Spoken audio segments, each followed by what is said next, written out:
Hello friends, welcome back to my YouTube channel Varsha nursing classes. आज का हमारा topic है माउथ एग्जामिनेशन।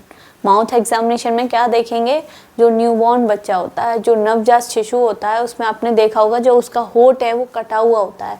ठीक है, उसका जो मुंह के अंदर का जो उसको हम पैलेट बोलते हैं, ठीक है, वो भी कटा हुआ होता है, जिसको हम क्लेफ्ट लिप और क्लेफ्ट पैलेट के नाम से जानते हैं। तो वो क्या है, एक कंजेनाइटल बीमारी है, मतलब कंजेनाइटल एबनॉर्मलिटी है, ठीक है, जो हमें जन्मजात, जो कुछ बच्चों में जन्मजात पाई जाती है। तो आज हम उसके बारे में ही पढ़ेंगे, ठीक है, कि भाई नॉर्मल कंडीशन में क्या होता है और एबनॉर्मल कंडीशंस में क्या होता है। इन सब के ट्रीटमेंट के बारे में हम नेक्स्ट डिजीज कंडीशंस में पढ़ेंगे। अभी हमें सिर्फ ये फाइंड आउट करना है कि नॉर्मल बच्चे में क्या क्या कंडीशंस प्रेजेंट होती हैं, और अगर एबनॉर्मलिटी है तो वो कैसे पता करते हैं और क्या होती हैं। ठीक है, तो माउथ एग्जामिनेशन में हम माउथ का, पूरे माउथ का क्या करेंगे, एग्जामिनेशन करेंगे। जो नवजात शिशु है या न्यूबॉर्न बच्चा है, उसके माउथ में क्या क्या दिक्कतें हो सकती हैं, और अगर नॉर्मल कंडीशन है तो वो क्या है। तो सबसे पहले तो हम असेस करेंगे क्लेफ्ट लिप या क्लेफ्ट पैलेट के लिए। अगर न्यूबॉर्न बच्चा है तो उसमें कहीं क्लेफ्ट लिप या क्लेफ्ट पैलेट तो नहीं है, मतलब जैसे इस कंडीशन में है। ठीक है, ये जो लिप है ये क्या है, फटा हुआ है, और ये पैलेट जो है ये भी फटा हुआ है। तो ऐसी कंडीशन प्रेजेंट है तो ये क्या है, कंजेनाइटल एबनॉर्मलिटी है। अगर ऐसी कंडीशन प्रेजेंट नहीं है तो बच्चा क्या है, नॉर्मल है। असेस फॉर टीथ, फिर हम टीथ के लिए देखेंगे बच्चे में टीथ प्रेजेंट है या नहीं। अब आप कहोगे कि मैडम टीथ तो 6 महीने बाद आते हैं, ठीक है, अभी बच्चा जैसे जन्म हुआ उसके टीथ कैसे आ जाएंगे। भाई ये कंजेनाइटल आ सकते हैं, ठीक है, जो जन्म से है किसी किसी बच्चे में टीथ आ जाते हैं। ठीक, तो normally teeth are absent at birth, जो बर्थ जन्म के समय टीथ नहीं होते हैं, ठीक है। But if it is present at birth, अगर बर्थ पे जन्म के समय ये प्रेजेंट है तो हम उनको क्या बोलते हैं, नेटल टीथ। तो ये होना कोई गलत बात नहीं है। अगर ये टीथ आ जाते हैं और अगर वो हिल रहे हैं तो वो निकाल दिए जाते हैं, अगर वो नहीं हिल रहे हैं तो कोई दिक्कत नहीं है। ठीक है, असेस द गम्स, जो उसके मसूड़े हैं उनको असेस करिए, क्योंकि उससे भी हमें बीमारियों का पता कर सकते हैं। ठीक है, कैसे पता करेंगे, इट शुड बी पिंक। अगर वो गुलाबी हैं, मसूड़े बच्चे के गुलाबी हैं तो कोई कंडीशन नहीं, तो बच्चा क्या है, नॉर्मल। अगर बच्चे में ब्लू गम्स हैं, ठीक है, पिंक की जगह कैसे गम हो गए, ब्लू गम्स हैं, तो बच्चे में किसकी कंडीशन हो जाएगी, साइनोसिस की कंडीशन हो जाएगी। साइनोसिस में क्या होता है, बच्चे का ऑक्सीजन लेवल क्या हो जाता है, डाउन हो जाता है, नीचे चला जाता है, जिसकी वजह से बच्चा क्या हो जाता है, नीला पड़ना स्टार्ट हो जाता है। तो अगर गम्स नीले पड़ रहे हैं तो हम तुरंत क्या कहेंगे कि भाई बच्चे में ऑक्सीजन की कमी हो रही है या साइनोसिस की कंडीशन हमें बच्चे में दिख रही है। ड्राई गम्स, अगर बच्चे के जो गम्स हैं वो ड्राई हैं, सूखे हैं, तो सीधी सी बात है कि बच्चे में पानी की कमी हो रही है, डिहाइड्रेशन हो रहा है। ठीक है, तो ये सारी चीज़ हम पता कर सकते हैं।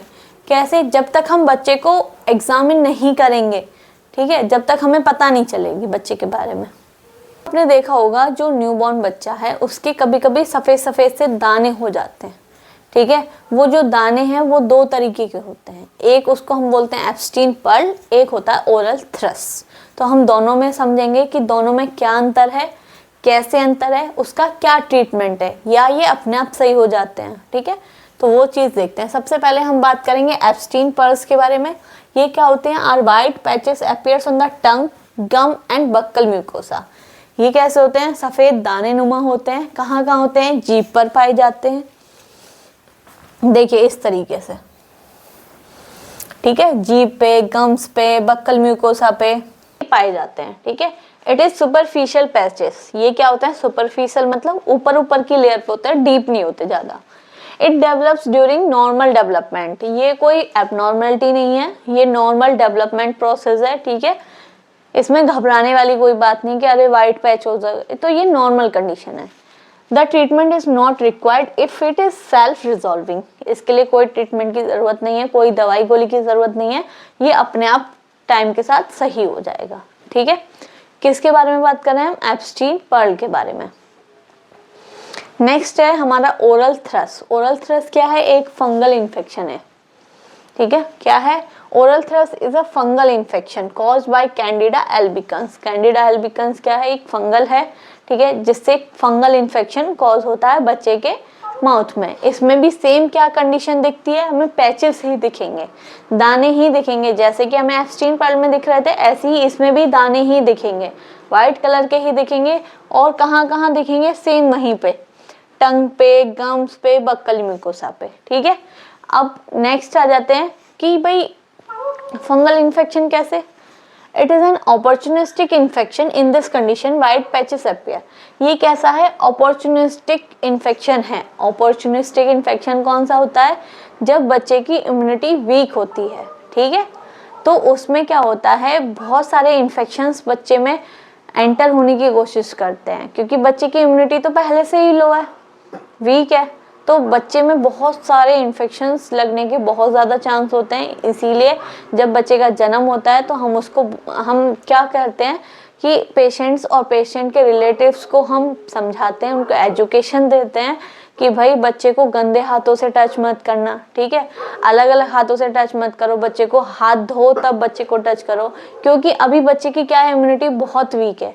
बच्चे को छोटा सा भी इन्फेक्शन बहुत बड़ा इन्फेक्शन कॉज कर सकता है। तो वही चीज़ है, ये क्या है, अपॉर्चुनिटी इन्फेक्शन है, कैंडिडा एल्बिकस बच्चे में हो जाता है। अब इसमें भी क्या है, इसमें जो पैचेस हैं डीप होते हैं, जो इससे एब्स्टीन पर्ल पढ़ लेते हैं उसमें क्या था, सुपरफिशियल ऊपर वाली लेयर में थे, इसमें डीप भी हो जाते हैं। देखिए इसमें पैचेस सेम है, बिल्कुल जैसा उसमें दिख रहे थे सेम इसी में भी है, ठीक है। बस इसमें क्या था, उसमें क्या था, सिर्फ ऊपर वाली लेयर पे से, इसमें डीप भी हैं, थोड़े अंदर तक भी हैं, ठीक है। ट्रीटमेंट इज रिक्वायर्ड, इसमें ट्रीटमेंट की जरूरत है।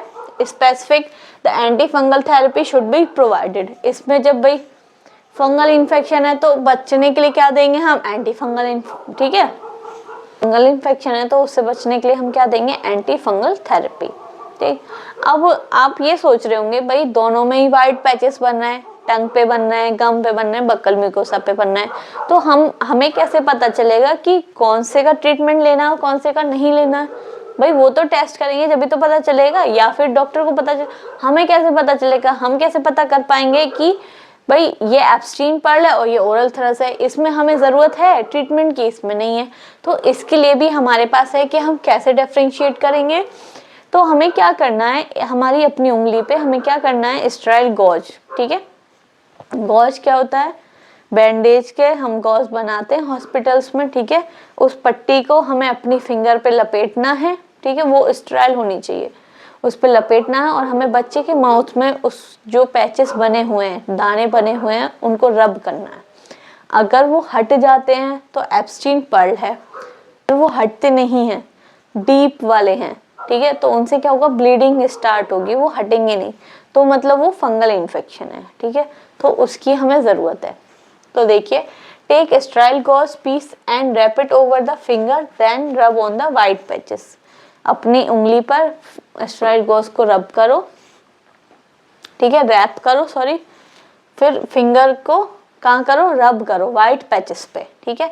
If white patches are removed, अगर वो वाइट पैचेस चले जाते हैं, रिमूव हो जाते हैं, ठीक है, then it indicate Epstein pearl, ठीक है, वो क्या है, एब्स्टीन पर्ल है, उसमें हमें ट्रीटमेंट की ज़रूरत नहीं है, वो अपने आप रिजॉल्व हो जाएंगे।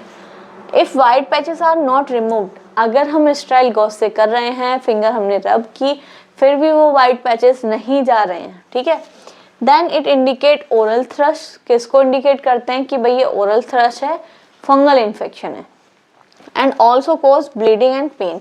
और रब करने के बाद वहाँ से ब्लीडिंग हो रही है, पेन भी हो रहा है, तो मतलब ये क्या है, फंगल इन्फेक्शन है।